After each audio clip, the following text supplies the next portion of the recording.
Ano? Ibinenta ng mga Mongol ang kanilang mga kabayo para lang mag-aral ng Filipino? Ang balita na inilathala sa isang malaking Chinese forum ay ikinagulat ng kanilang online community. Hindi ka panipaniwala. Ayaw kong marinig ito. Ang hindi maintindihan ng mga Chino ay, nasa tabi lang ng China ang isang merkado na may 4 bilyong tao, kaya bakit kailangan pang mag-aral ng Filipino? Sa tanong na ito, ang sagot ng isang Mongolian na babae ay nagpatahimik sa buong bansa ng China. Kahit gaano pa kalaki ang ibuhos na pera ng China, pinili pa rin ng mga kabataang Mongolian ang wikang Filipino. Ano ang tunay na dahilan sa likod ng pagbebenta nila ng 100 tupa ng buong ari-arian ng pamilya at maging ng mga pamana ng kanilang angkan?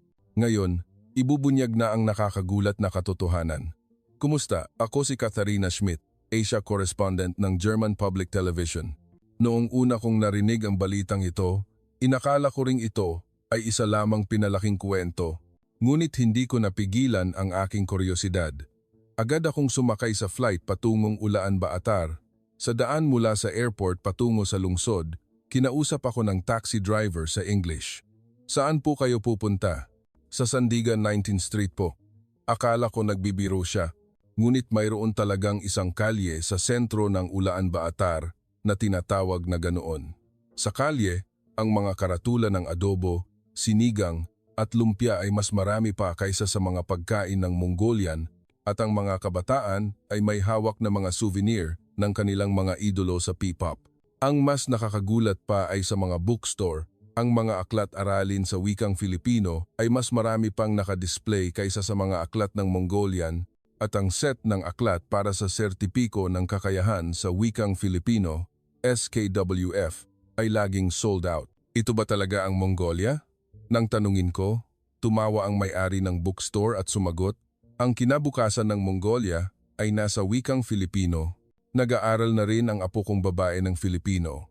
Sa ganoon, sinimulan ko ang aking totoong paghahanap at nagtungo sa isang nayon sa steppe na lang daang kilometro ang layo mula sa Ulaan Baatar.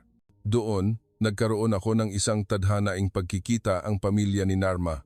Ang malawak na steppe ay nagkalat ng mga puting tolda sa berdeng tanawin, parang mga maliliit na tuldok, na ang tanawin ay tila huminto ang oras. Ngunit pagpasok ko sa loob ng tolda ni Narma, natigilan ako. Sa kisame ay nakadikit ang poster ng isang sikat na P-pop singer at sa maliit na mesa ay may matataas na tumpok ng mga kuwaderno sa pagsusulat ng Filipino. Sa tabi ng tradisyonal na pugon ay may lumang tablet na nagpapalabas ng isang Filipino teleserye. At si Narma, ang 20 taong gulang na babae, ay naglalambing ng mga salitang Filipino habang naghahabi ng balahibo ng tupa. Kumusta? Ang pangalan ko ay Narma. Muli akong namangha sa kanyang tumpak na pagbigkas sa Filipino. Paano ka naging mahusay magsalita? Nang tanungin ko, nahihiyang ngumiti si Narma at nagsabing, nag-aral ako ng 14 oras bawat araw sa loob ng 5 taon. Ito lang ang tanging pag-asa ko. Si Badbo, ang ama ni Narma, ay nagbuhos sa akin ng tsaa na may gatas ng kabayo habang nagsimula sa kwento. Ang aming pamilya ay mga nomad sa loob ng maraming henerasyon. Nabuhay kami sa pag-aalaga ng 500 tupa, 30 kabayo at mga 20 yaks. Ngunit dahil sa pagbabago ng klima, lumiliit ang damuhan at pinipiga pa ng mga trader na Chino ang presyo ng balahibo ng tupa, naging mahirap ang aming buhay. Dagdag pa ng kanyang inang si Enggun. Tapos, isang araw, isang binata sa kalapit na nayon ang umuwi mula sa Pilipinas. Pagkatapos lang ng 3 taon, nakapagpatayo siya ng bahay at nakabili ng sasakyan para sa kanyang mga magulang. Noon namin napagtanto na ang kinabukasan ng aming mga anak ay wala sa steppe na ito, kundi sa Pilipinas. May 2 nakababatang kapatid na lalaki si Narma. Si Temujin, 17, ay nangangarap maging trainer ng kabayo at si Bayar, 15, ay mahilig sa tradisyonal na musika. Ngunit nahihirapan ang pamilya na pondohan kahit ang pag-aaral ng isang tao. Noon, si Narma mismo ang unang nagsalita. Tiningnan ng ama ang kanyang anak na puno ng pagmamalaki at nagkuwento, "Tay, mag-aaral ako ng Filipino para iligtas ang ating pamilya. Aakuin ko rin ang kinabukasan ng mga kapatid ko." Gayunpaman, Ang pag-aaral ng Filipino sa Mongolia ay isang karangyaan. Ang matrikula para sa isang buwan sa isang sentro ng Filipino sa Ulaanbaatar ay kalahati ng karaniwang buwanang sahod ng Mongolian.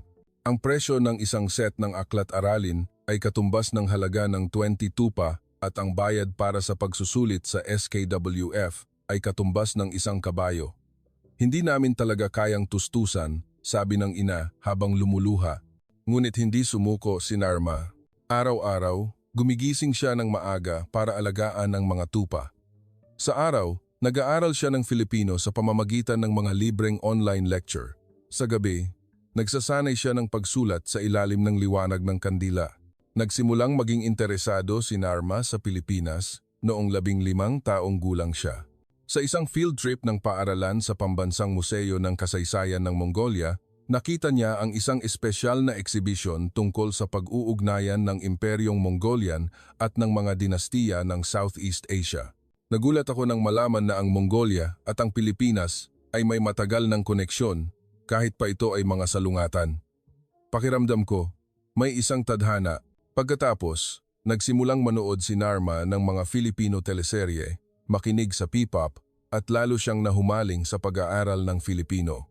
Sa simula, ito ay kuryosidad lang, ngunit nang magsimulang mag-invest ang mga negosyo mula sa Pilipinas sa Mongolia, kumalat ang balita na mas madaling makakuha ng trabaho kung alam ang Filipino.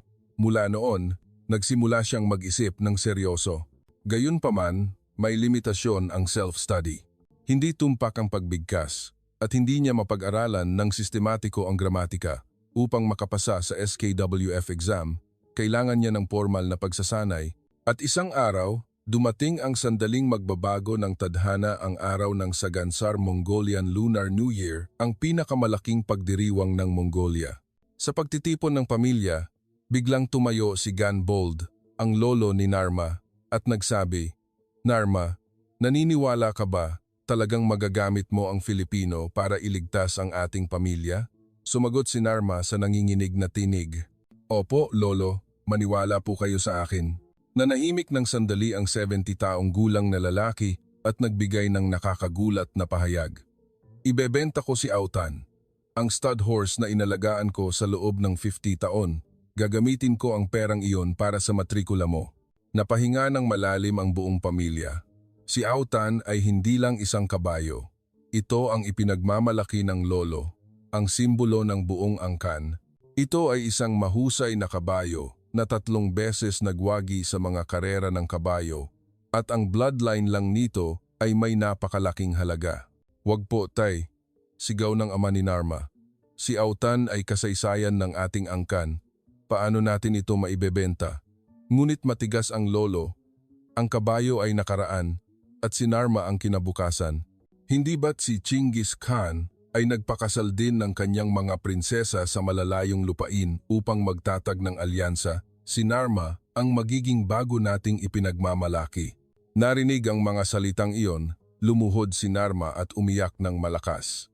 "Lolo, magtatagumpay po ako at bibilhan ko po kayo ng 10 kabayo na mas mahusay pa kaysa kay Autan." Gayunpaman, hindi pa rin sapat ang perang pinagbentahan ng stud horse. Ang matrikula para sa isang taon, dormitory fee, at bayad sa aklat sa Mabini Language Institute, ang pinakamahusay na sentro ng Filipino sa Ulaanbaatar, ay napakalaking halaga. Nagkaroon ng pulong ang pamilya. Ang ina ang unang nagsalita. "Ibebenta ko ang aking pilak na alahas ng aking dowry." Nagpasya rin ang ama. "Ngayong taon, ibebenta natin ang lahat ng bagong panganak na tupa at ang 10 yaks din." Sa ganoong paraan, nakalikom sila ng pera na katumbas ng 50 tupa, ngunit kulang pa rin. Nakakagulat na nagsalita rin ang 2 nakababatang kapatid. Sabi ni Temujin, "Ate, hihinto na ako sa pag-aaral at magtatrabaho. Kapag nagtagumpay ka, babalik ako sa pag-aaral." Sinabi rin ni Bayar, ang bunso, na ibebenta niya ang kanyang tradisyonal na Morin Kur. "Wag, hindi ko maaaring hayaang isakripisyo ninyo ang inyong kinabukasan," pigil ni Narma, ngunit hindi natinag ang determinasyon ng pamilya. Tumulong din ang mga kapitbahay. Nagdala si Tia Dava ng 10 cashmere shawl na gawa kamay. Ipinahiram naman ng village chief ang kanyang truck para ihatid ang mga gamit ni Narma sa Ulaan Baatar. Sa tulong ng lahat, nakalikom sila ng sapat na matrikula na katumbas ng halaga ng 100 tupa. Ang buong nayon ay umasa kay Narma. Sa wakas, dumating ang araw ng pag-alis patungong Ulaan Baatar. Lumabas si Narma sa ger at lumingon. Hinahaplos ni Lolo ang mane ni Autan habang nagpapaalam. Sa sandaling iyon, nangako si Narma sa kanyang sarili. Hindi ako maaaring mabigo. Hindi ito ang aking sariling labanan. Sa Mabini Language Institute sa Ulaan Baatar, hinarap ni Narma ang isa pang katotohanan. Sa 30 mag-aaral sa kanyang klase, kalahati ay mayayaman. Nagkaroon sila ng Filipino tutor mula pa noong bata at nagbabakasyon sa Pilipinas para sa short-term study abroad. Lalo na, isang estudyante na nagngangalang Bayar ay laging hinahamak si Narma. Ang probinsyana na gustong pumunta sa Pilipinas, walang pera pero nagyayabang. Ang ama ni Bayar ay isang mining businessman na may koneksyon sa mga kumpanya sa Pilipinas. Ngunit hindi nawalan ng pag-asa si Narma. Gumigising siya ng 4 a.m. araw-araw para mag-aral ng bokabularyo. Sa lunch break, pumupunta siya sa aklatan para makinig sa balita ng Pilipinas. Sa gabi, nagsasanay siya ng pag-uusap sa pamamagitan ng mga teleserye at bago matulog, nagsusulat siya ng diary sa Filipino. Maging ang guro ay naantig sa kasipagan ni Narma. Nagturo ako ng Filipino sa loob ng 20 taon, ngunit wala pa akong nakitang estudyante na katulad ni Narma. Nagme-memorize siya ng 300 bokabularyo araw-araw. Pagkatapos ng 6 na buwan, sa midterm exam, nanguna si Narma sa buong batch. Tinalo niya ang lahat ng mayayamang estudyante kasama na si Bayar. Ngunit hindi naging kampante si Narma. Sa halip, lalo siyang nag-aral ng masigasig. At dumating ang masamang balita mula sa bahay. Nagkasakit ang kanyang ina dahil sa labis na pagtatrabaho at malnutrition. Matapos ibenta ang mga tupa, naputol ang pinagkukunan ng kita ng pamilya at hindi sapat ang maliit na kita ng ama mula sa pagtatrabaho. Uuwi na lang po ako. Tanong ni Narma sa telepono, ngunit matigas ang ina. Huwag na huwag. Kung susuko ka, mawawalan ng kabuluhan ang lahat ng aming sakripisyo. Okay lang ako, mag-focus ka lang sa pag-aaral. Ibinaba ni Narma ang telepono at umiyak ng malakas at mas lalo siyang nag-aral ng desperado. Nagsimula rin siyang magtrabaho ng part-time. Nagde-deliver siya ng dyaryo tuwing umaga at naghuhugas ng plato sa isang Filipino restaurant tuwing weekend. Ang lahat ng kinita niya ay ipinadala niya sa bahay. Lumipas ang 1 taon at sa wakas, dumating na ang araw ng pagsusulit para sa SKWF. Ngunit ang problema ay ang bayad sa pagsusulit kailangan niyang pumasa sa unang pagsubok. Wala siyang pera para mag-ulit. 1 linggo bago ang pagsusulit, gabi-gabi ay nagdarasal si Narma sa harap ng larawan ni Chinggis Khan. O Dakilang Khan, bigyan mo po ako ng lakas. Gusto kong maging tulay sa pagitan ng Mongolia at Pilipinas. At dumating ang nakatadhana na araw ng pagsusulit, ngunit ang panahon ay tila nagbiro. Nasira ang heating system ng examination room at kailangang kumuha ng pagsusulit ang mga aplikante sa matinding lamig na -30 degrees. 3 a.m. pa lang ng araw ng pagsusulit, nasa labas na si Narma ng testing center, ngunit nakakagulat. May mahabang pila na ng mga tao na naghihintay. Mahigit 300 kabataang Mongolian ang nanginginig sa lamig. Lahat sila ay may iisang pangarap, isang pag-asa na tinatawag na Pilipinas. Anong oras ka pa dumating, ate? Tanong ng isang babae sa likod niya. Mula pa noong 11 p.m. kagabi, sagot ng isang binata sa harap. Nagulat si Narma.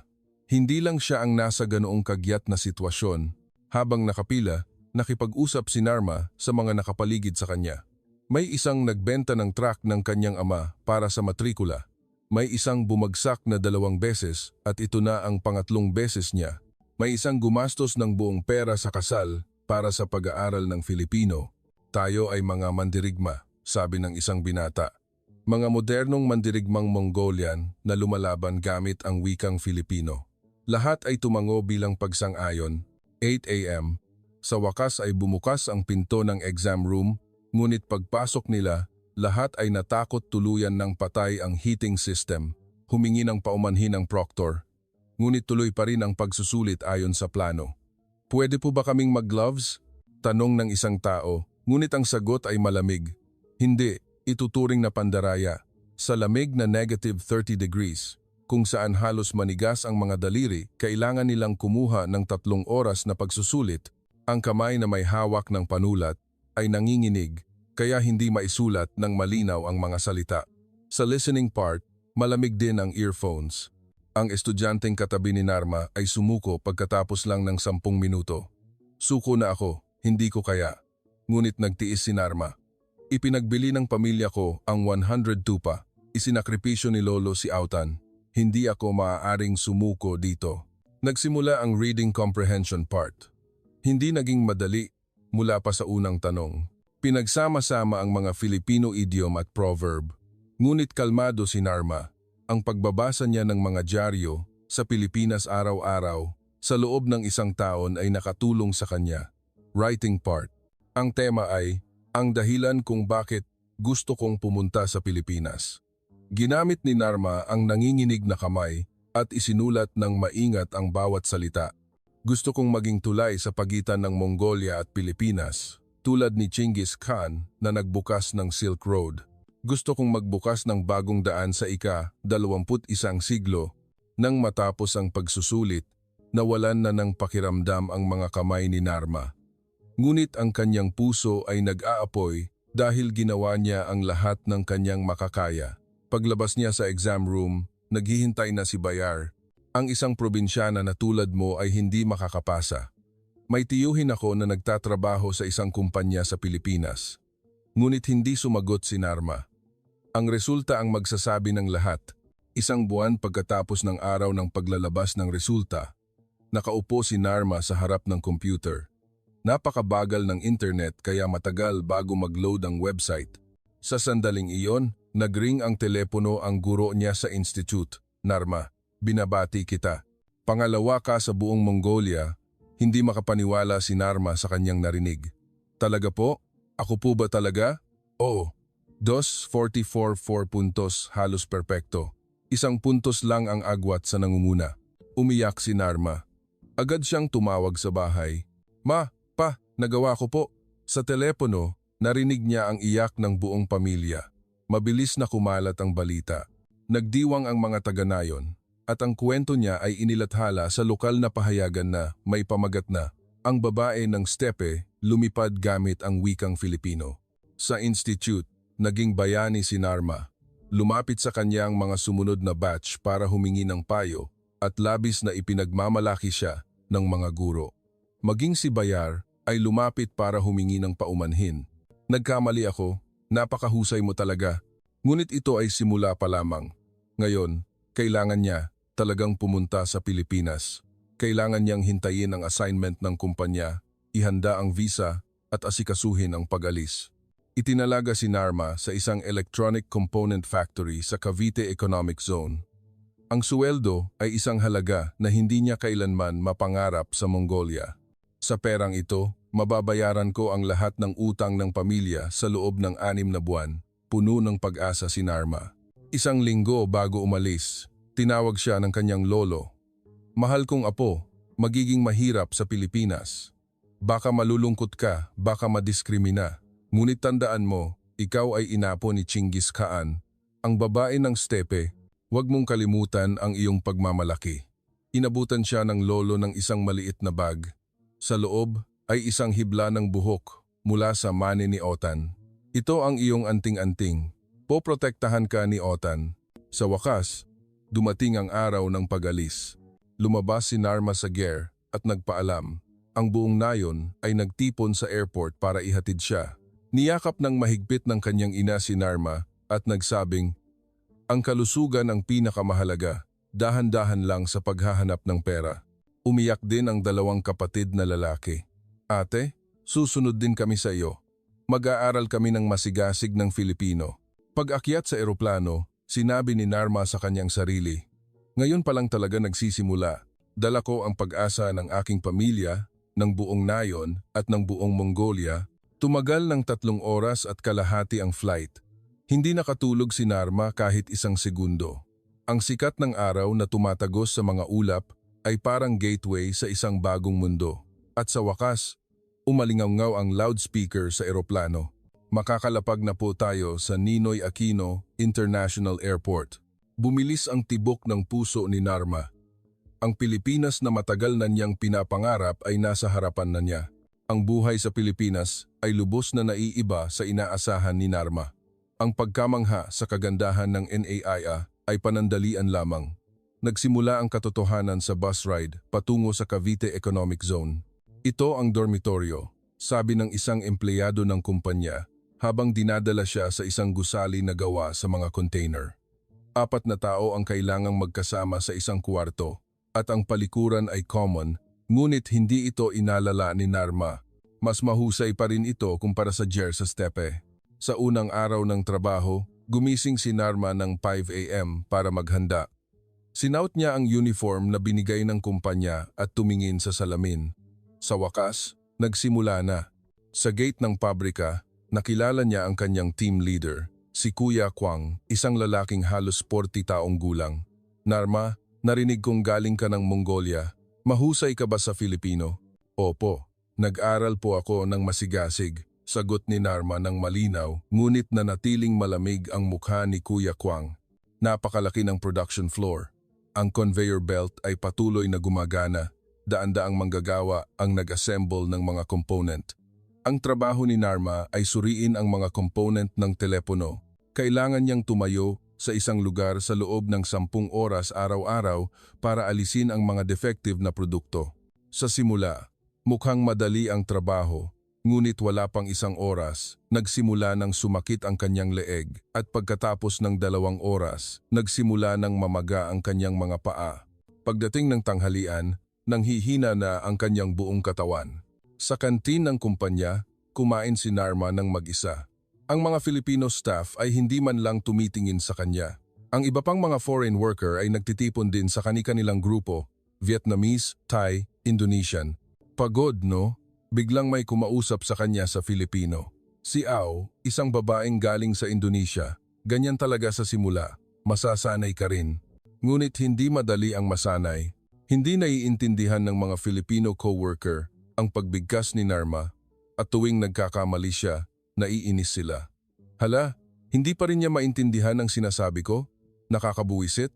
Isang araw, nagtanong si Narma tungkol sa pagpapatakbo ng makina at nasigawan. Hindi mo alam, yan, tapos nagpunta ka pa rito? Nagpunta ka lang dito para kumita ng pera, di ba? Nagtago si Narma sa palikuran at umiyak. Nagpunta ba ako rito para magdusa ng ganito?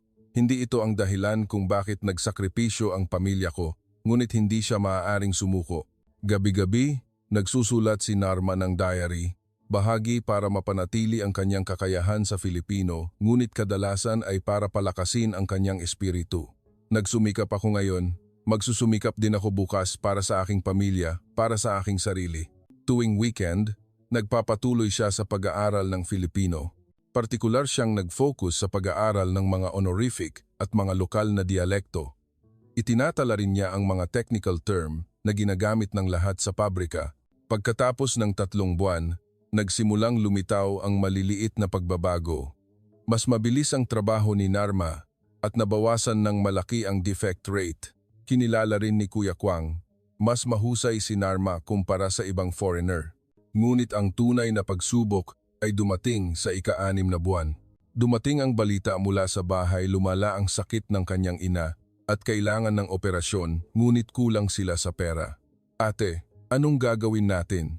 Umiyak ang kapatid niyang si Temujin sa telepono. Sabi ng ospital, kung hindi ooperahan, mapanganib. Ipinadala ni Narma ang lahat ng naipon niyang pera, ngunit kulang pa rin. Kalahati lang ng halaga ng operasyon. Humingi si Narma sa kumpanya na paunang bigyan siya ng suweldo, ngunit tinanggihan. Sa sandaling iyon ng desperasyon, dumating ang hindi inaasahang tulong. Si Au, ang kanyang kasamahan sa dormitoryo, ay nagpautang sa kanya ng pera. Nandito rin ako para sa pamilya ko. Naiintindihan ko. Dahan-dahan ka lang magbayad. Ang iba pang mga foreign worker ay nag-ambag din ng pera, Vietnamese, Thai, Indonesian, Cambodian, iba't ibang nasyonalidad, ngunit mayroon silang iisang sitwasyon. Matagumpay ang operasyon ng kanyang ina. Umiyak si Narma ng luha ng kaluwagan at napagtanto niyang hindi siya nag-iisa. Pagkatapos ng isang taon, si Narma ay isa ng kinikilalang empleyado sa pabrika. Dahil sa kanyang mahusay na kakayahan sa Filipino, binigyan din siya ng karagdagang trabaho bilang interpreter. Tumaas din ang kanyang sweldo, ngunit mas mataas ang layunin ni Narma. Ayaw niyang matapos ang kanyang buhay bilang isang manual laborer. Gusto niyang matuto pa, umunlad pa. Kaya, nagsimula siyang maghanda para sa part-time university. Pagkatapos ng trabaho, pumupunta siya sa aklatan para mag-aral at tuwing weekend, nagre-review siya para sa SKWF exam. Nagpasya siyang abutin ang level 6, ang pinakamataas na antas. Bakit kailangan mong magsikap ng ganoon? Tanong ng kanyang kasamahan sa kwarto. May pera ka na, di ba? Sumagot si Narma. Hindi lang ako pumunta rito para kumita ng pera. Gusto kong maging koneksyon sa pagitan ng Mongolia at Pilipinas. Sa ikalawang taon, nakuha ni Narma ang SKWF Level 6, isang napakahirap na tagumpay para sa isang foreigner. Nang kumalat ang balita sa kumpanya, tinawag siya ng manager. Babae, kahanga-hanga ka. Gusto mo bang subukan magtrabaho sa aming sales department para sa Mongolian market? Iyon ay isang pagkakataon na hindi kailanman naisip ni Narma mula sa pagiging isang manual laborer tungo sa pagiging isang opisyal na office worker. Ngunit hindi siya makapagdesisyon ng madali. Kung magiging opisyal siyang empleyado, kailangan niyang umalis sa dormitoryo at tataas ang gastusin niya. Bukod pa rito, ang office work ay ibang-iba na mundo. Pagkatapos ng maraming gabing pag-iisip, nagpasya si Narma na subukan. Nakarating na ako rito, kailangan ko pang lumayo. Sa ikatlong taon, nakasuot ng suit si Narma at nagtatrabaho na sa opisina, parehong kumpanya, ngunit ibang-iba na mundo. Nakaupo siya sa harap ng computer, gumagawa ng mga document, dumadalo sa mga meeting, at may online meeting sa mga partner sa Mongolia. Sa simula, patuloy siyang nagkakamali. Hindi niya alam kung paano gamitin ang Excel at hindi siya pamilyar sa mga business term. Ngunit muli, nag-aral si Narma araw at gabi. At sa ika-4 na taon, nangyari ang isang himala. Nagpasya ang kumpanya na magtayo ng isang bagong manufacturing plant sa Mongolia at itinalaga si Narma bilang local coordinator. Doble ang kanyang sweldo at nagtatrabaho na siya sa pagitan ng Mongolia at Pilipinas. Si Narma ang kayamanan ng ating kumpanya, sabi ng manager. Isang tao na bihasa sa parehong Mongolian at Filipino at nauunawaan ang kultura ng dalawang bansa, si Narma lang.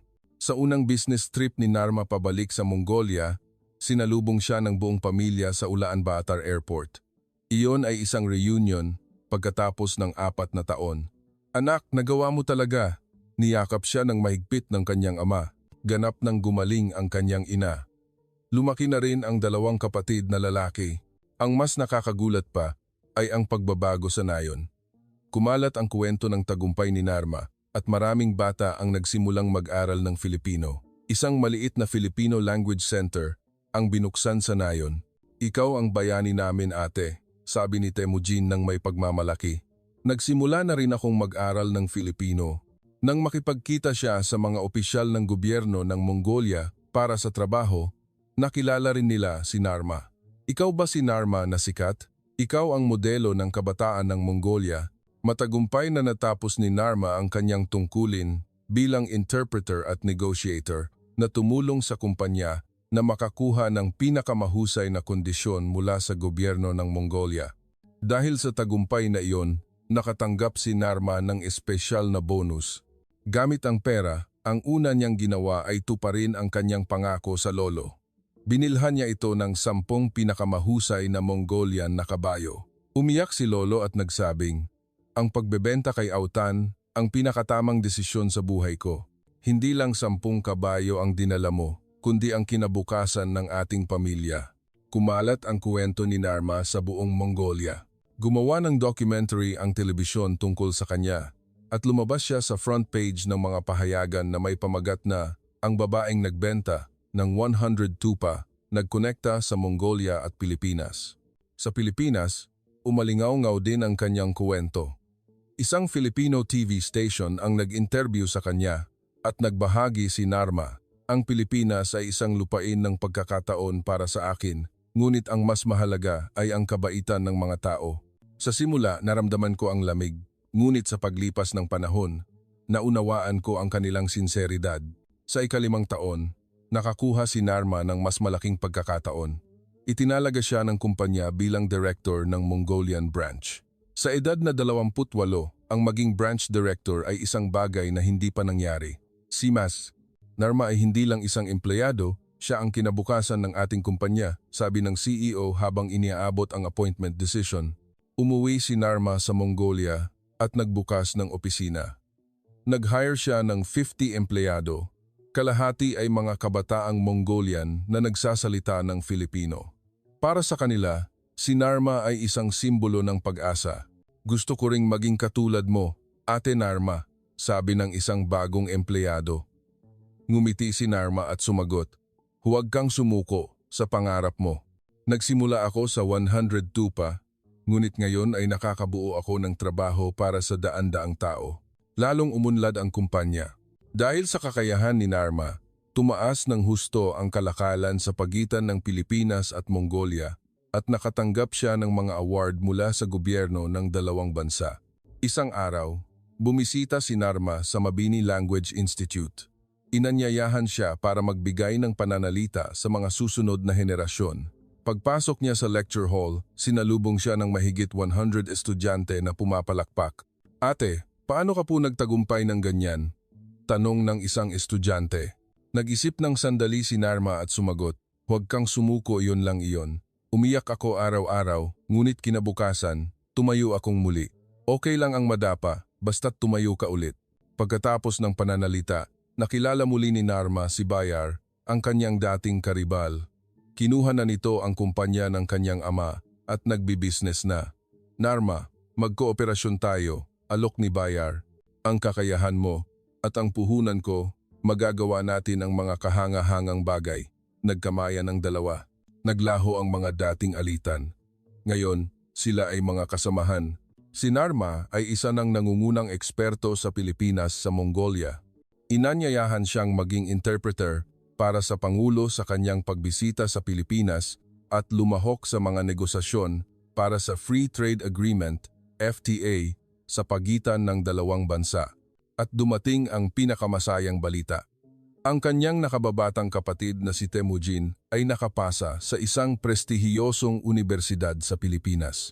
Tinustusan ni Narma ang lahat ng matrikula at lumipad si Temujin patungong Manila para mag-aral. "Salamat sa iyo, ate. Ikaw ang nagbukas ng daan para sa akin," sabi ni Temujin ng may pasasalamat. Ngunit ang paglalakbay ni Narma ay hindi pa natatapos dito. May mas malaki pa siyang pangarap. Hayaang mag-rewind tayo ng kaunti, pabalik sa sandali, nang unang dumating si Narma sa Pilipinas. Nang tumapak siya sa NAIA, pakiramdam ni Narma ay hindi siya makahinga. Napakalaking glass ceiling, automatikong escalator, napakaraming foreigner, lahat ay nakakabigla. "Saan ako pupunta?" Tuliro si Narma habang hinahanap ang mga karatula. Nabasa niya ang Filipino, ngunit napakakomplikado ng airport. "Galing ka ng Mongolia?" Biglang may nagtanong sa kanya sa Filipino. Siya ay isang airport volunteer. "Tulungan kita." Nakahinga ng maluwag si Narma. "Opo, pupunta ka sa Cavite, no?" Mabait na inakay siya ng volunteer sa bus terminal. "Siguradong pagod ka, pero mukha kang matapang. Ang anak ko rin ay nagtatrabaho sa ibang bansa, kaya naiintindihan ko ang nararamdaman mo." Ang maiinit na salitang iyon ay isang malaking kaaliwan kay Narma. Hindi lahat ng Filipino ay malamig. Sa bus ride patungong Cavite, namangha si Narma habang nakatingin sa labas ng bintana. Matataas na gusali, maayos na mga kalsada, abalang trapiko, isang mundo na lubos na naiiba sa Mongolia. Ngunit pagdating sa Cavite Economic Zone, nagbago ang tanawin. Kulay abo na mga pabrika, masikip na hangin.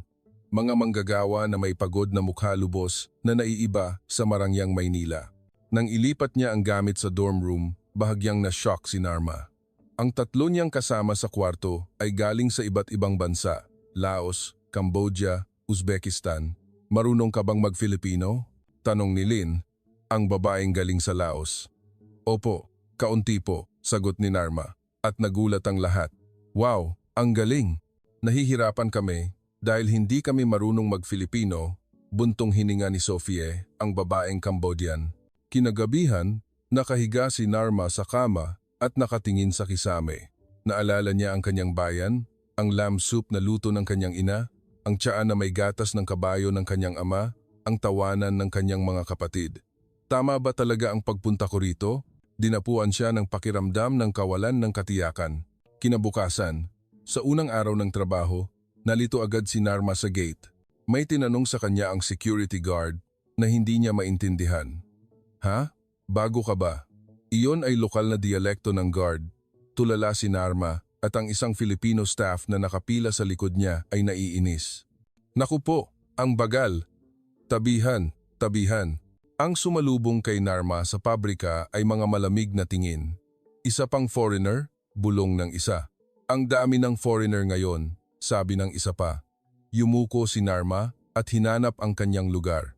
Ipinaliwanag ni Kuya Kwang kung paano magtrabaho, ngunit dahil sa maraming technical term, nahirapan siyang maintindihan. Diyos ko, hindi mo pa alam iyan tapos nagpunta ka pa rito? Naiinip si Kuya Kwang. Gawin mo lang ng ganito. Sa oras ng tanghalian, pumunta si Narma sa canteen at muling nalito. Nabasa niya ang menu, ngunit hindi niya alam kung paano umorder.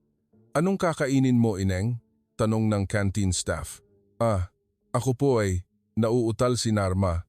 Nagsimulang magreklamo ang mga nakapila sa likod niya. Bilisan mo naman, hindi mahaba ang lunch break. Sa huli, kinuha lang ni Narma ang isang pagkain at umupo. Kimchi soup iyon, ngunit napakaanghang kaya tumulo ang luha niya. Bakit ka umiiyak? Tumawa ang isang tao sa kabilang mesa. Hindi mo nga kayang kumain ng kimchi, tapos gusto mo pang pumunta sa Pilipinas? Pinilit ni Narma na lunukin ang natitirang kanin at tumayo. Naghugas siya ng mukha sa palikuran at pinakalma ang sarili. Huwag kang umiyak, hindi ka maaaring bumagsak dito. Nagtitiwala ang pamilya ko sa akin. Kinahapunan, nagkamali si Narma. Mali ang pagkategorya niya sa component. Anong ginagawa mo? Sigaw ng team leader. Kailangan nating isort ulit lahat. Alam mo ba yon? Patawad po, humingi ng paumanhin si Narma, ngunit patuloy pa rin siyang sinigawan. Ang paghingi ng paumanhin, ayos na? Kaya ayaw kong makatrabaho ang mga foreigner. Pagkatapos ng trabaho, pagod na umuwi si Narma sa dorm. Ang kanyang mga kasamahan sa kwarto ay may parehong mukha. Kumusta ang araw mo? Tanong ni Lynn. Pagod na pagod, sagot ni Narma ng totoo. Oo, ganyan talaga sa lahat. Isa lang ang dahilan kung bakit tayo nagsisikap dito pamilya. Kinuha ni Sofia ang isang larawan mula sa kanyang wallet. 2 maliit na anak na babae ang nakangiti ng masaya. Kinuha rin ni Narma ang larawan ng kanyang pamilya. Ang larawan ng buong pamilya sa harap ng ger. Nakatayo si Lolo sa tabi ni Autan. Gabi iyon, nagsulat si Narma sa diary. Unang araw sa Pilipinas. Lahat ay kakaiba at nakakatakot, ngunit hindi ako maaaring tumakas. Napakalaki ng pasanin sa aking balikat. Ang pasanin ng 102 pa, ang pasanin ni Autan, ang pasanin ng pag-asa ng buong pamilya. Bukas, gagawin ko ng mas mahusay sigurado. Ngunit hindi pa alam ni Narma noon na ang mga araw na tulad nito ay magpapatuloy sa loob ng susunod na 1,500 araw. Sa loob ng 6 na buwan sa Pilipinas, si Narma ay isa pa ring nag-iisa. Laging mag-isa siyang kumakain ng tanghalian at hindi siya kailanman inanyayahan sa mga party. At isang araw, isang hindi inaasahang tao ang lumitaw. Kumusta, Narma? Si Kuya Dante, isang bagong manager na na-assign, 42 taong gulang, nakasalamin isang ordinaryong office worker. Narinig kong galing ka ng Mongolia. Nag-ingat si Narma. Sa loob ng 6 na buwan, wala siyang magandang karanasan sa kanyang mga Filipino superior. Mahilig kasi ako sa kasaysayan, ngiti ni Kuya Dante. Interesado ako sa kasaysayan ng Mongolia, lalo na kay Genghis Khan. Alam mo ba ang koneksyon sa pagitan ng Mongolia at ng mga dinastiya ng Pilipinas? Nagliwanag ang mga mata ni Narma. Ito ang unang pagkakataon na nakatanggap siya ng ganoong tanong. Opo, alam ko na 3 beses nagtagumpay ang Pilipinas sa paglaban sa mga mananakop na Mongol. Iyon ang dahilan kung bakit ako na-curious. at gustong malaman ng tungkol sa isang bansa na maliit ngunit matatag na tulad ng Pilipinas. Nanlaki ang mga mata ni Kuya Dante. Wow, alam mo talaga. Na-curious din ako sa panahong iyon sa kasaysayan. Nagkaroon sila ng mahabang pag-uusap sa oras ng tanghalian. Sa unang pagkakataon, nagkaroon si Narma ng tunay na dialogo sa isang Filipino. Actually, ang lolo ko ay may lahing Mongolian, sabi ni Kuya Dante. Isa siya sa mga eksperto na ipinadala sa Pilipinas para tumulong noong panahon ng digmaan. Nananatili siya rito at nagpamilya. Nagulat si Narma. Kaya, may koneksyon na tayo noon pa, kuya? Oo, ngiti ni Kuya Dante. Sino ang nakakaalam? Baka isang siglo na ang nakalipas. Nabuhay tayo sa ilalim ng iisang langit. Mula noon, si Kuya Dante ay naging guro ni Narma. Narma, hayaan mong turuan kita tungkol sa kultura ng kumpanya sa Pilipinas, payo ni Kuya Dante. Dito, napakahalaga ang pagiging mabilis at ang relasyon sa pagitan ng mga superior at subordinate ang susi. Itinuro ni Kuya Dante kay Narma kung paano gumamit ng mga honorific at sinabi rin sa kanya ang mga unwritten rules sa kumpanya. Ang mga gawain tulad ng pagtitimpla ng kape at pagbuhos ng tubig ay kadalasang ginagawa ng mga bago. Hindi ka exception kahit na foreigner ka. Sa halip, kailangan mo pang maging mas masipag para makilala ka. Sinunod ni Narma ang payo ni Kuya Dante.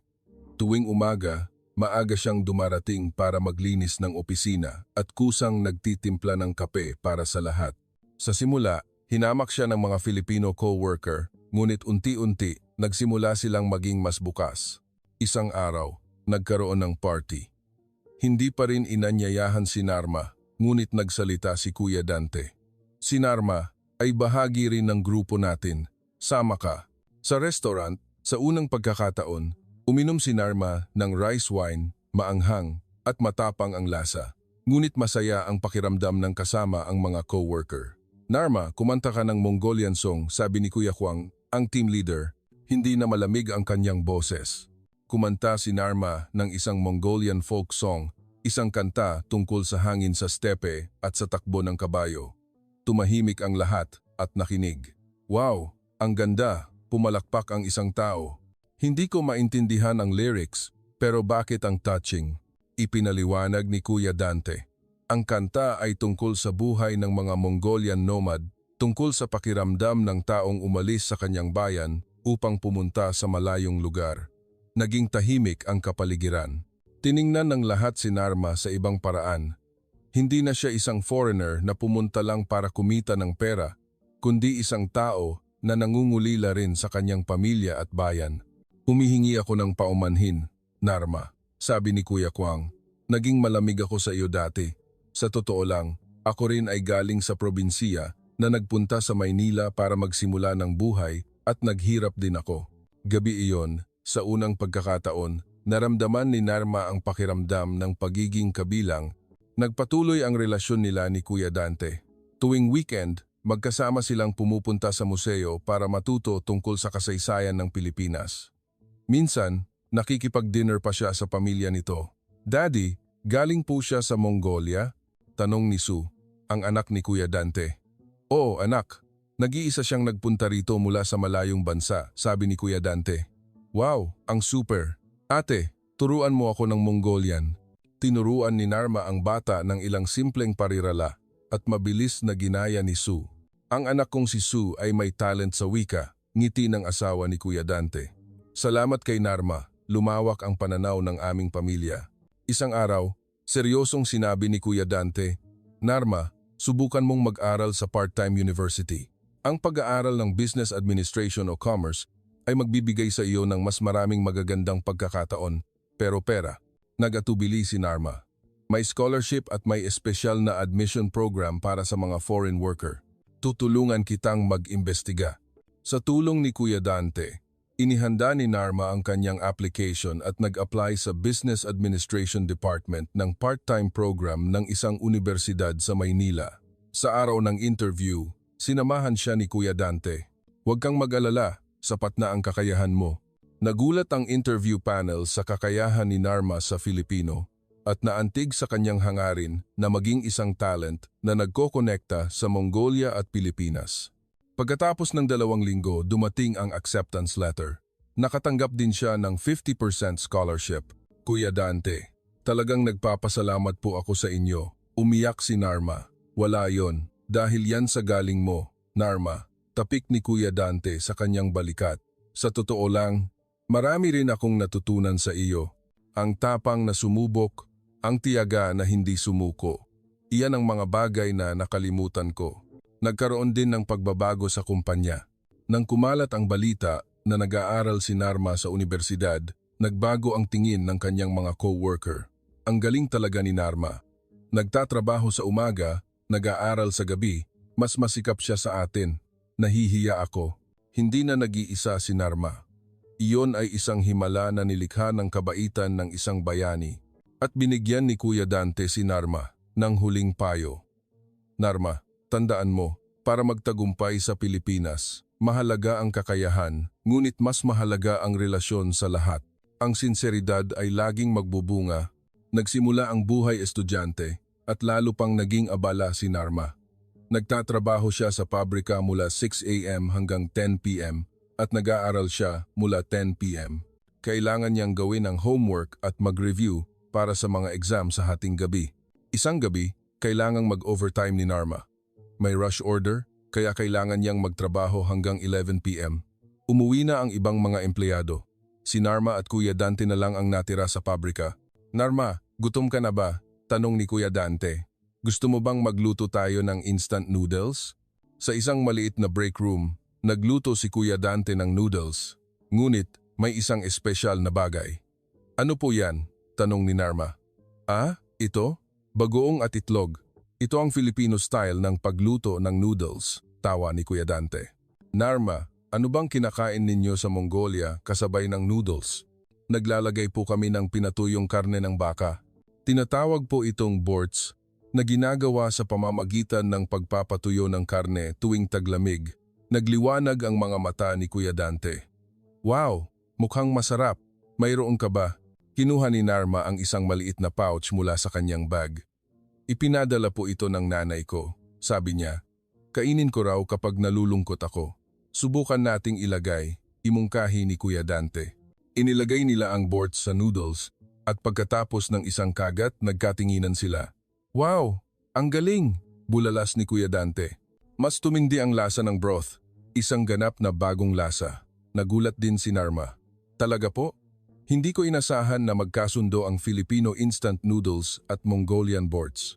Gabi iyon, kumain sila ng iisang bowl ng noodles habang nag-uusap ng matagal. Sa totoo lang, mahirap din kami noong bata ako, pag-amin ni Kuya Dante. Ang lolo ko ay galing sa Mongolia, kaya wala kaming anumang bagay. Ang instant noodles na ang pinakamasarap na pagkain. Nag-amin din si Narma, hindi nga namin kayang bumili ng noodles sa bahay.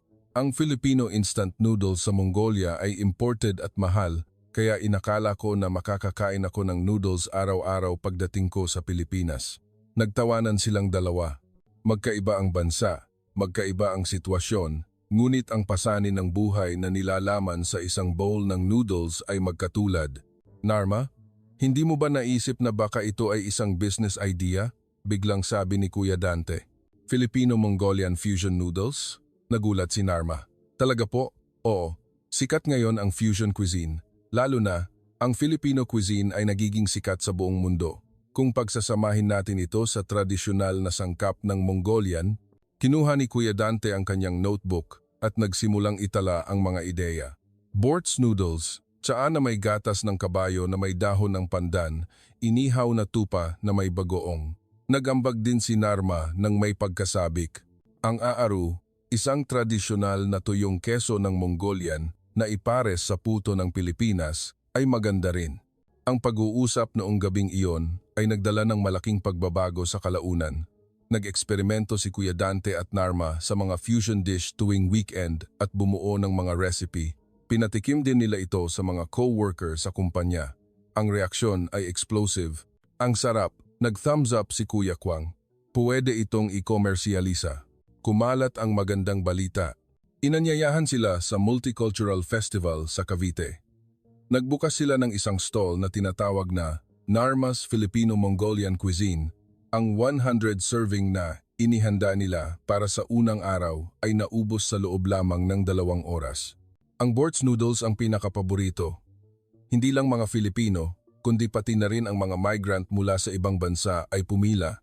Ito ang tunay na cultural fusion.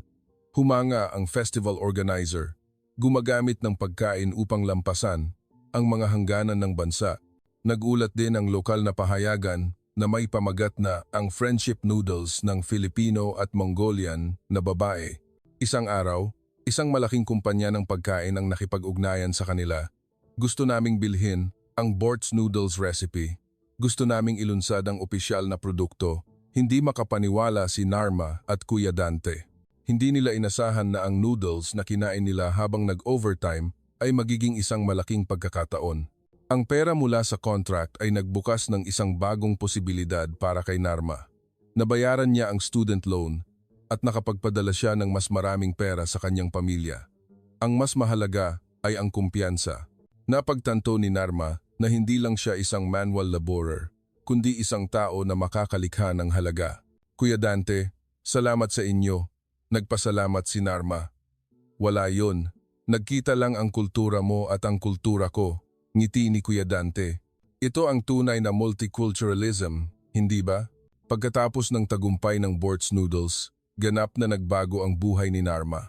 Itinalaga siya ng kumpanya bilang person in charge para sa Mongolian market at sa universidad, napili siyang outstanding student. Ngunit ayaw ni Narma na panatilihin ang tagumpay na iyon para sa kanyang sarili.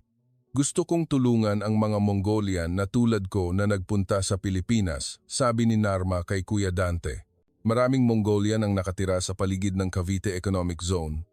Karamihan sa kanila ay nagpunta rin dito na may pangarap na katulad ni Narma, ngunit nahihirapan dahil sa language barrier at cultural difference. Nagsimulang magbigay si Narma ng libreng klase sa Filipino tuwing weekend. Sa simula, 5 lang ang estudyante sa klase na nag-aaral sa isang maliit na sulok ng isang eatery. Hindi mahirap ang Filipino. Kung nagawa ko, magagawa rin ninyo, paghihikayat ni Narma. Kumalat ang magandang balita at parami ng parami ang mga estudyante. Pagkatapos ng 1 buwan, 20 na, at pagkatapos ng 2 buwan, mahigit 80 na. Dahil napakaliit ng lugar, humingi siya ng tulong sa Multicultural Support Center ng Cavite City. Kailangan namin ng mga taong tulad mo, Miss Narma, sabi ng direktor ng center. Gusto naming imbitahan kang maging opisyal na instructor. Si Narma ay naging Filipino instructor tuwing weekend. Hindi mataas ang suweldo, ngunit naramdaman niya ang kabuluhan. Maraming heartbreaking stories sa mga estudyante. Si Batsuri, isang graduate ng Mongolian National University, ay nagtatrabaho lang bilang janitor sa isang pabrika sa Pilipinas. Kung alam ko lang ang Filipino, laging bumubuntong hininga siya. Binigyan ni Narma ng special tutoring si Batsuri. Pagkatapos ng 6 na buwan, naging interpreter siya sa isang kumpanya sa Pilipinas. Miss Narma, binago mo ang buhay ko, umiyak si Batsuri. Ang isa pang estudyante ay isang 19 na taong gulang na babae. Sumama siya sa kanyang mga magulang sa Pilipinas, ngunit hindi siya nakapag-adjust sa paaralan at huminto. Bobo yata ako, napakahirap ng Filipino, madalas umiyak si Josiah. Sinabi ni Narma kay Josiah, ako rin. Sa simula, hindi ko maintindihan ang sinasabi ng mga Filipino. Pero tingnan mo, nag-aaral pa ako sa universidad ngayon. Sa paghihikayat ni Narma, nag-review si Josiah para sa high school graduation exam at sa wakas ay nakapasa sa universidad. Ang mga kuwentong tagumpay na tulad nito ay kumalat at ang Filipino class ni Narma ay tinawag na Class of Hope. Isang araw, isang documentary film crew ng VTV ang nagpunta sa kanya. Gusto naming gumawa ng documentary tungkol sa kwento ni Miss Narma. Ang kwento ng isang kabataan na nagkokonekta sa Pilipinas at Mongolia. Nagatubili si Narma. Hindi po ako espesyal. Iyan ang espesyal, sabi ng direktor. Ang isang ordinaryong tao na gumagawa ng kahangahangang bagay iyon ang tunay na nakakaantig. Tumagal ng 3 buwan ang filming. Sinundan ng kamera ang araw-araw na buhay ni Narma.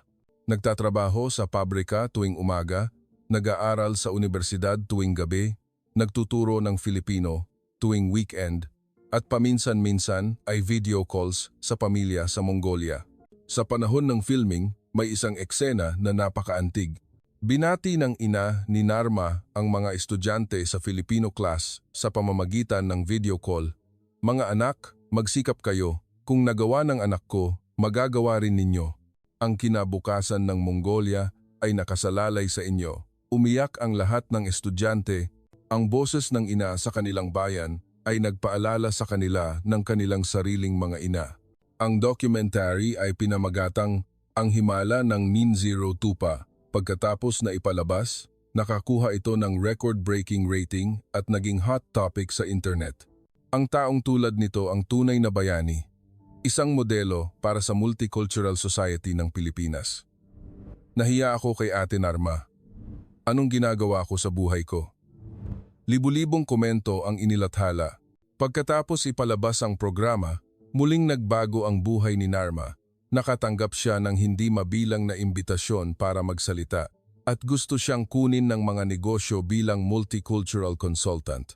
Ngunit ang pinakamakabuluhang pagbabago ay naganap sa Cavite. Ang Filipino class ni Narma ay kinilala bilang isang opisyal na institusyon ng edukasyon. Direktang nakipagkita sa kanya ang mayor ng Cavite City. Miss Narma ang ipinagmamalaki ng Cavite, susuportahan namin siya ng buong buo.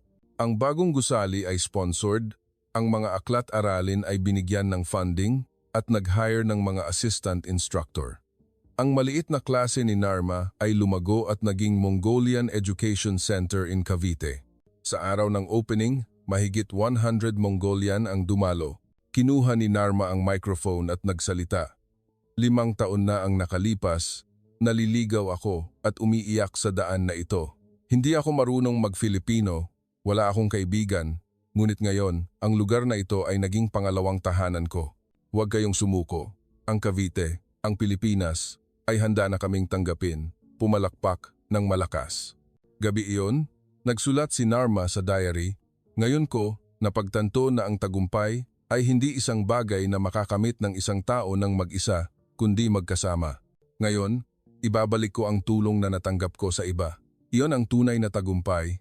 Sa tagsibol ng ika-5 taon niya sa Pilipinas, nakatanggap si Narma ng biglaang tawag sa telepono.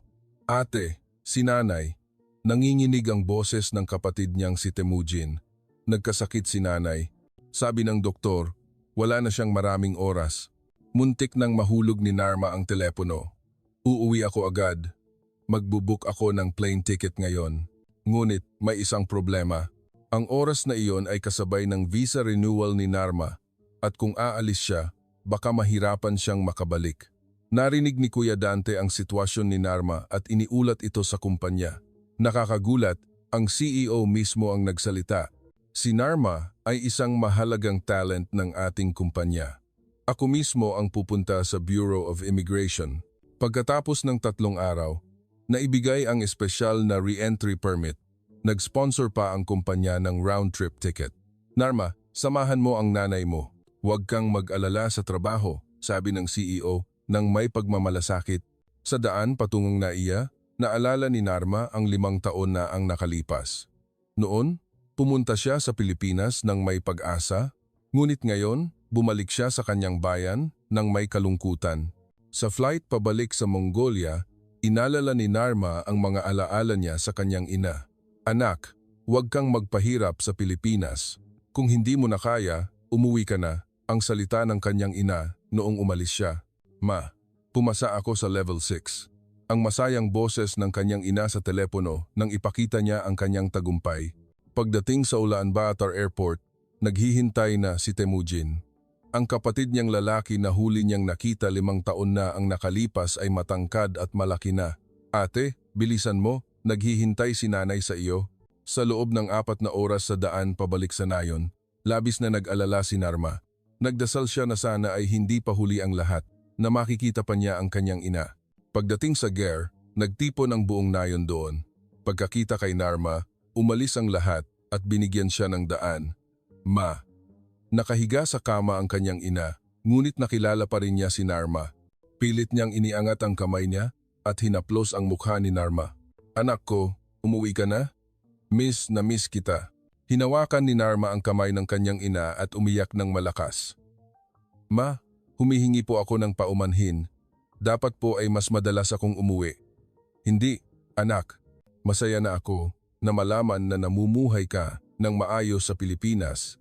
Kinuha ng kanyang ina ang isang lumang envelope sa ilalim ng unan. Ito ang unang sulat mo na ipinadala mo mula sa Pilipinas. Binabasa ko ito araw-araw. Na-memorize ko na. Binuksan ni Narma ang sulat. Iyon ang sulat na isinulat niya 1 linggo pagkatapos niyang dumating sa Pilipinas, 5 taon na ang nakalipas. Nanay, ang Pilipinas ay isang kahanga-hangang bansa, matataas na gusali, mabilis na tren, at isang maanghang na pagkain na tinatawag na bagoong. Lahat ay kakaiba, ngunit naniniwala akong magagawa ko ng maayos. Para sa ating pamilya, para sa iyo, nanay, magtatagumpay ako. Ngumiti ang kanyang ina. Tinupad mo ang iyong pangako. Ipinagmamalaki kita. Sa loob ng 3 araw, hindi umalis si Narma sa tabi ng kanyang ina. Nagkuwento siya tungkol sa buhay niya sa Pilipinas, ipinakita niya ang mga litrato, at nagluto pa siya ng mga Filipino dish para sa kanyang ina.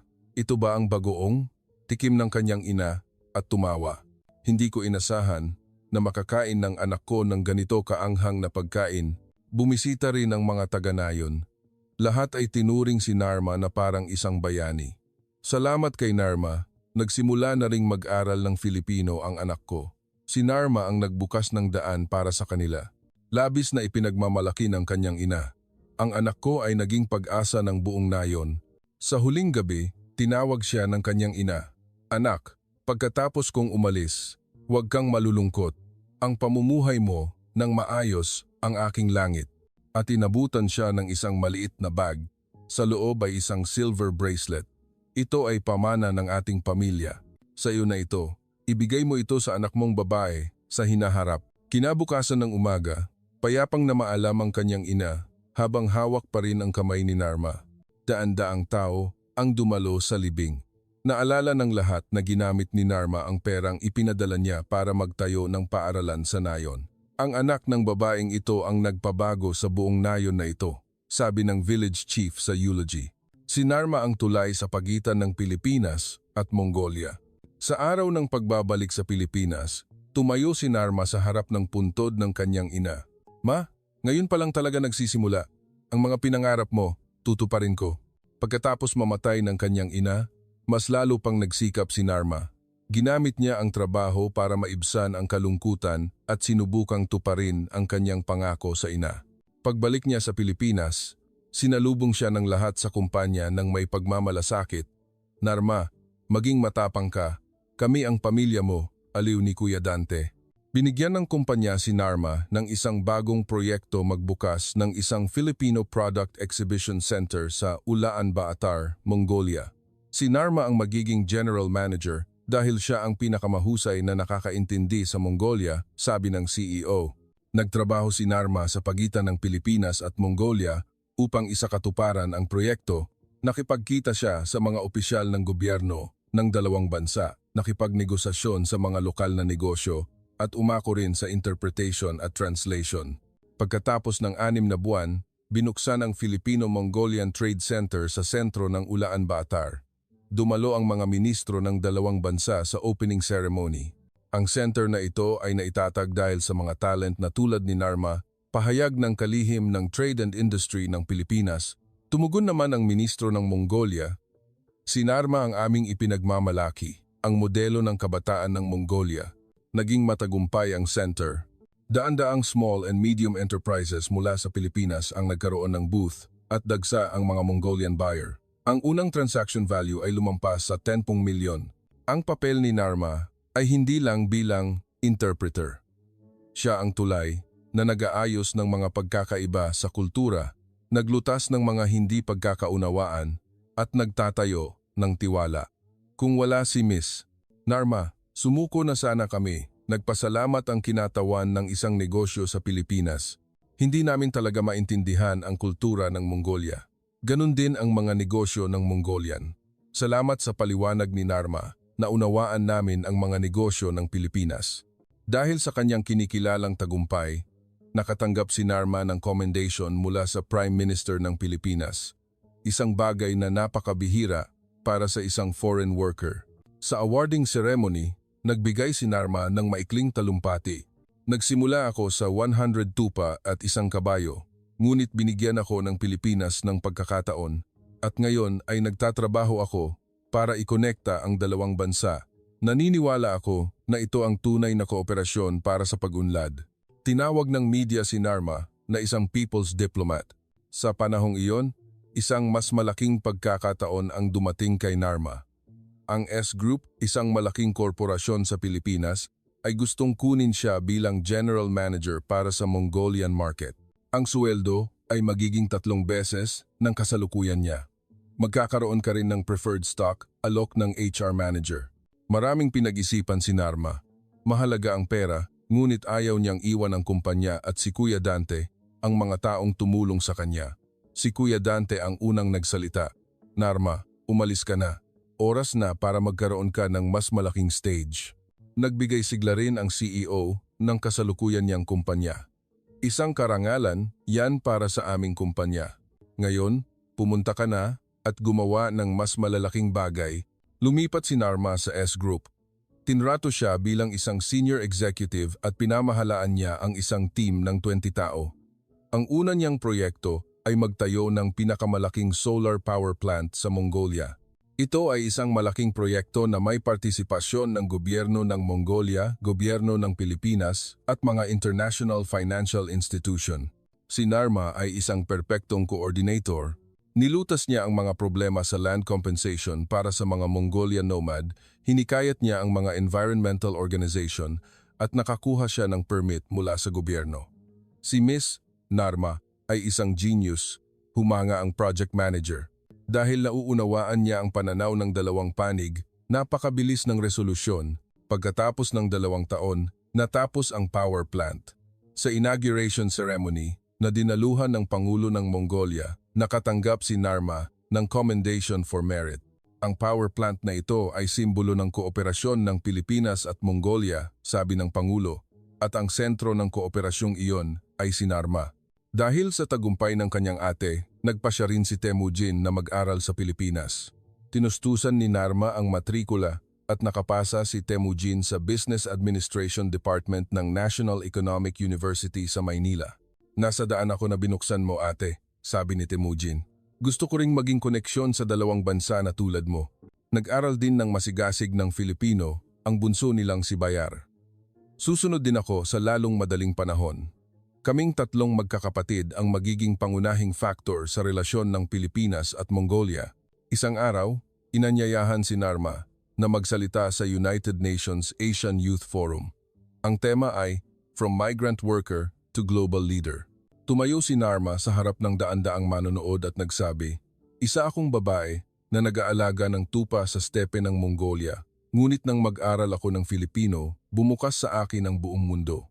Ang wika ay hindi lang isang communication tool, ito ay tulay para sa pag-unawa at pagkonekta sa isa't isa." Iyon ang kuwento ni Narma, ang taong nagsimula sa 100 tupa at isang kabayo upang maging tulay sa pagitan ng dalawang bansa. Ano sa palagay ninyo? Ito ay isang nakakaantig na paglalakbay na nagpapakita kung paano mababago ng pagsisikap ng isang tao ang buhay ng libo-libo at kung paano mababago ng wika ang kapalaran. Kung mayroon kayong mga kakilala na humaharap sa katulad na mga pagsubok, magpadala kayo ng paghihikayat sa kanila. At kung nagustuhan ninyo ang kwentong ito, paki-like at mag-subscribe sa channel. Lalo na, paki-share para kumalat pa ang mga kwentong nagkokonekta sa Pilipinas at mundo na tulad nito. Magkikita tayong muli sa susunod na nakakaantig na kwento. Maraming salamat.